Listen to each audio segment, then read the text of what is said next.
Yerp. Skirt, skirt. You ready? I'm ready as always, son. How about you? Yo, I don't think you ready, man. I don't think Come you on, ready. man.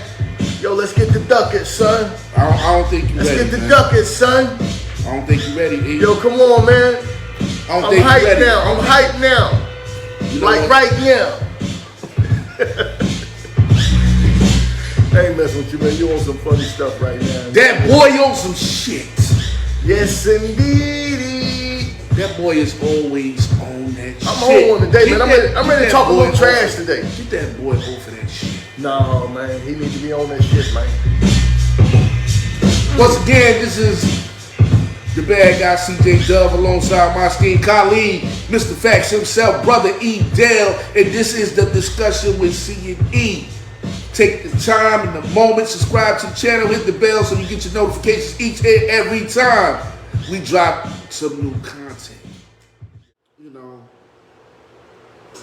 I'm only speaking about it because the day the album dropped, you know, let me tell y'all niggas something, man.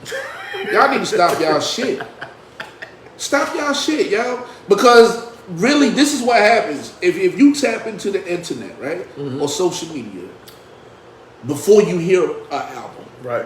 And it's like your timeline is flooded with these reviews and people talking about how amazing this shit is. And really, y'all make this shit unfair because now I'm going to listen to the album based off of what you said. Right. Because you said it was fire.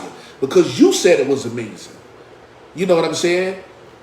So when I listen to it, it doesn't meet the expectations of what you niggas talking about. You understand what I'm saying? Right. So it's almost like I don't even want to hear what people got to say no more before I listen to an album. I'm just gonna listen to it. Right. Just let me listen to it because they already messing you up the way you doing it, man. Like somebody DJ Joke, Jocko Williams, man, got a comment, man. Read that up. So what are you talking about, man? He says that I'm a DJ and clearly it ain't about jugging all the time. We need a message besides dancing, shooting, and degrading women. I absolutely agree with every single thing that man just said. So all your favorite rappers, your favorite rappers do that. I would say this. About shooting, you know everything. Women. No, everything he just said is absolutely correct. You know what I'm saying? Right. I agree with every single word he just said, but there is something to say about, you know, your taste is your taste. Your rhythm is your rhythm. Mm-hmm. The tape, you know what I'm saying? I like positive shit, but I like I shouldn't have to force feed messages to me. Music, when it comes to music, because if it's like that, yo, I'm a fan of spoken word. You know what I mean? Mm-hmm. I used to write poetry. You know what I mean? There are a lot of different ways to receive the message. Spit some poetry right now on air. You know what I used to do. Stop. I know, but spit some for the people. But the point I'm trying to make is, you know, there's something to say about the rhythm. The rhythm doesn't necessarily have to make you dance. But you have to be able to be in tune with it. Right. If I have to force feed your message, I ain't playing it no more. Like, I listen to Kendrick's album, and it's like, I know I'm not going to revisit that shit again. Certain songs, like, I think it's like that bad. No, it's not. It's not horrible. No, it's not that bad. Okay. It's creative. It's more musical.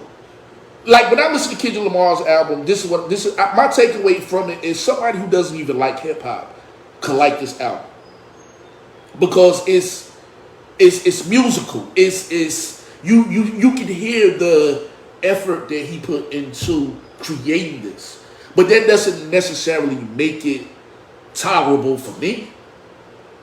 You know what I'm saying? You can acknowledge somebody works hard, but that don't mean you gotta like their work, right? Or like what they did. And unfortunately, like I said, and this is just my opinion, I don't like the beats that he chose. Mm-hmm. It doesn't move me. It doesn't make me want to listen to the shit again. Most of it, right? So I agree with my man. What my man said. Great point. Like, you know what I'm saying? I agree with that. I mean, I'm all for that. You know what I'm saying? With the positive message in the mood, in the music, and all of that. And, you know what I'm saying? Look, and I'm not against some of those things. You know, when rappers and they coming out, they talking about their lifestyles or how they live, because it may be true. And who for me to say that they can't talk about that? But I say, look, just be careful when you do and you talk about it a certain way, because you know it could come back to bite you, it could come back to haunt you. You know what I'm saying? So that's you know, another issue with rap. But look, besides that, the Kendrick Lamar situation, me being 100 with it, I like Kendrick. He's not a bad dude. I like his character, his attitude, and all that, how he approached life. But his music is not something that I'm just gonna be riding home to, listening to. Because it's, y'all listen, man. I don't care if it's R&B, pop, rock, whatever. Not, most of the time, the first thing that grabs you is the rhythm. It's like I don't know why niggas is trying to act like that shit don't matter, because it do. We talking about hip hop, yo. Yeah. This is hip hop. The drum and beat. Hip hop was born off of rhythm. The break beat. It wasn't born off of lyrics. It was born off of the drum and beat.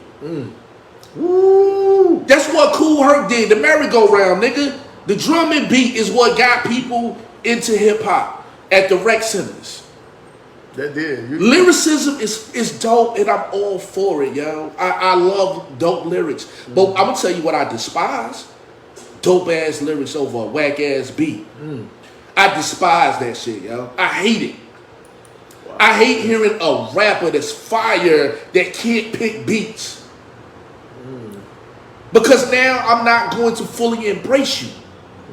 I can say you dope. I can say, yo, he can spit.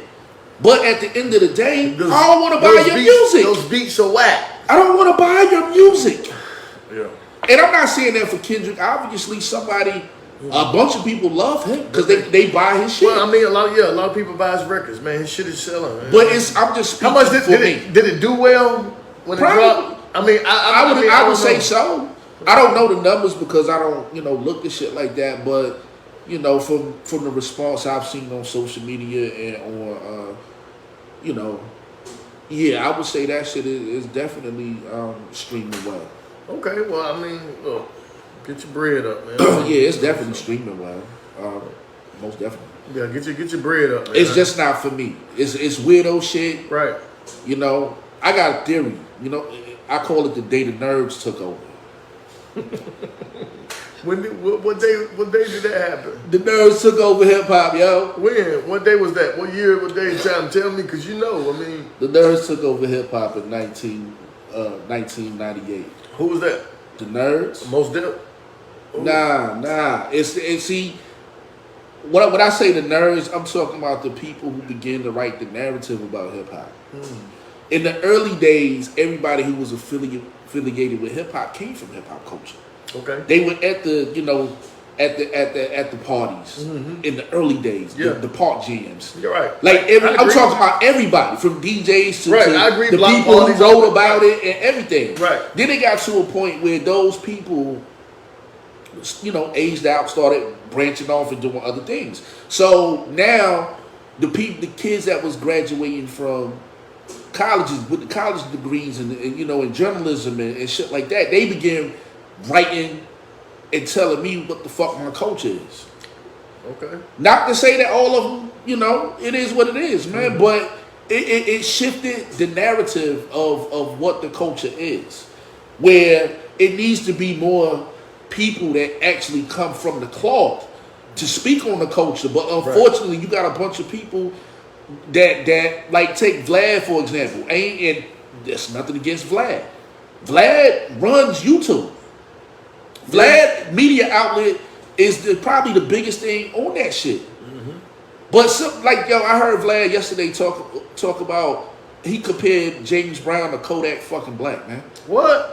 Like, are you fucking kidding me, bro? Nah, man, Vlad ain't do no shit like that, bro. Yeah. He was Vlad, talking to Ari Spears, and he actually compared.